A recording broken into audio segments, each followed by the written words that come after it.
Do you find that that there are times when like the cravings for those foods come back? Like it's around you, it's holidays or whatever. Do you find that those temptations revisit you every once Hmm. in a while that you have to consciously like put it away again? Yeah, it's funny. Harry and I actually did a solo podcast episode. It was just a general title of how to eat healthy. And one of the things that we talked about is identifying your own emotional relationship with food. And I'm sure that, there's diet coaches out there that say, you know, one bad meal is not going to kill you. It's, if you're eating 21 meals a week, that's one meal. And I think they're absolutely right. But I know my own relationship with food is like, if I go back to New Jersey and I have pizza, it's not just going to be that one meal. I'm someone that just kind of can go off the deep end. Mm-hmm. So I either have to say like, look, I'm just going to go back to Jersey and I'm not going to worry about this week. I'm just going to enjoy my time with my family, have the Christmas cookies, the pizza, whatever. I'll probably put on like 5 to 10 pounds and then I'll just come back to Austin and be really strict. Or I just have to draw that line in the sand and say, I'm not going to have any of it. Because that's just my personal relationship with food is I have this like all in mentality. I do too. Yeah. I was just, so the reason I asked you is because I've experienced this recently. So I find the behavior, the habit revisiting me sometimes. When I'm at home and I'm like super stressed out about something related to the event and I'm trying to maneuver all these different pieces and I find myself getting up without even realizing what I'm doing and walking in the kitchen.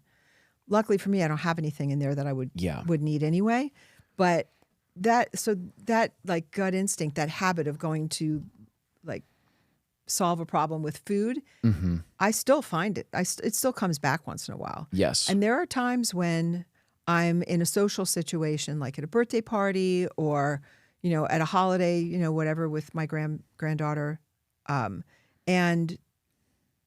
I'll just have one of those.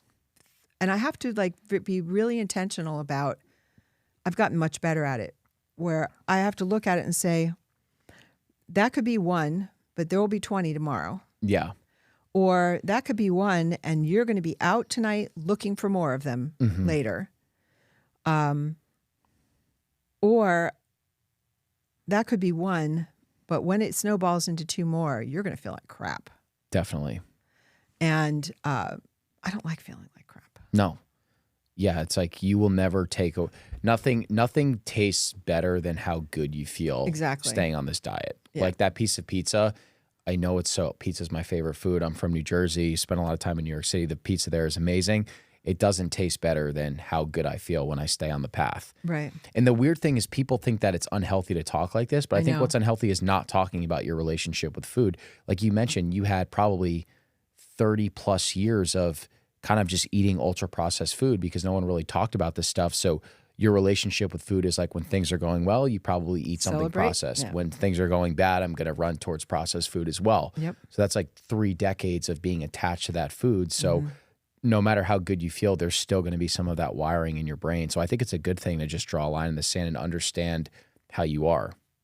That attachment to food, when I was in my mid-30s, I went to an Overeaters Anonymous group.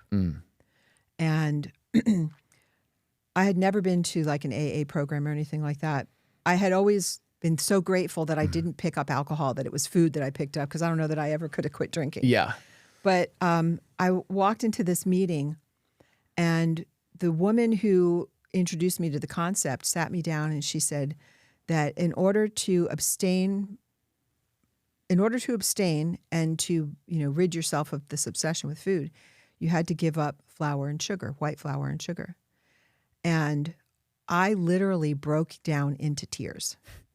My first answer was, so I could never eat bagels again? Mm-hmm. I was raised on bagels. Yeah. I could not believe the concept, just completely was overwhelming to me. Because that's all you know at that point for food. That's how emotionally attached. I mean, I literally broke down into tears. I was so upset. And now in retrospect, I mean, that's exactly what I do. And I have no emotional attachment to it anymore.